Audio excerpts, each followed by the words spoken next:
இல்லை, ஒத்துக்கொள்ளாத கூட்டணி, ஒரு கட்டாயத்தின் பேரில் இந்த கூட்டணி அமைந்திருக்கிறது. எந்த நேரம் விரிசல் வரும், எந்த நேரம் தொண்டர்கள் புரட்சி செய்வாங்கலாம் சொல்ல முடியாது. ஆனால் இது விருப்பமான கூட்டணியாக இருந்தால் அன்னைக்கு அதிமுகவுடைய பொதுச் செயலாளர், மாண்புமிகு எதிர்க்கட்சி தலைவர் அண்ணன் எடப்பாடி பழனிசாமி எழுந்து பேசியிருக்கணும். அவர் தானே பிரதான தலைவர். ஏன் பேசலை? அவர் ஏன் பேச அனுமதிக்கல? இல்லை அவர் ஏன் பேச மறுத்துட்டார்? ரெண்டு விஷயம் இருக்கு. அவர் பேச மறுதளித்துட்டாரா இல்லை பேச அனுமதிக்கலையா? அவர் எழுதி சொல்லணும்ல, இது உண்மையான கூட்டணி, நாங்கள் எல்லாம் ஒன்றா இருக்கோம் அப்படின்ட்டு. அப்போ ஏதோ கட்டாயத்தின் பேரில் மிரட்டி உரட்டி சேர்த்திருக்கிறாங்க தான் என்னுடைய பார்வை. மக்களும் பார்த்துட்டு இருக்காங்க.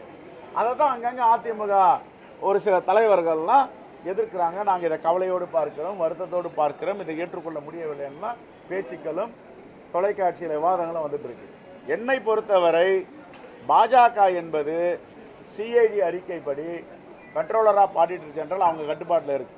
அவங்களே சொல்கிறாங்க ஊழல் நிறைய நடந்திருக்கு. உதாரணத்துக்கு உத்தரப்பிரதேசில் போடப்பட்ட சாலைகளை சொல்கிறாங்க. துவாரகா ரோடு 250 கோடியில் 1 கிலோமீட்டர் ரோடு போட முடியுமா?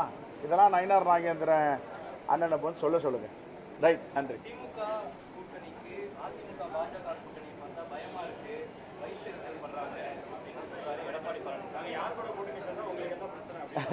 பாரதியார் சொல்லியிருக்கார், அச்சம் என்பது யாருக்கு வரும்?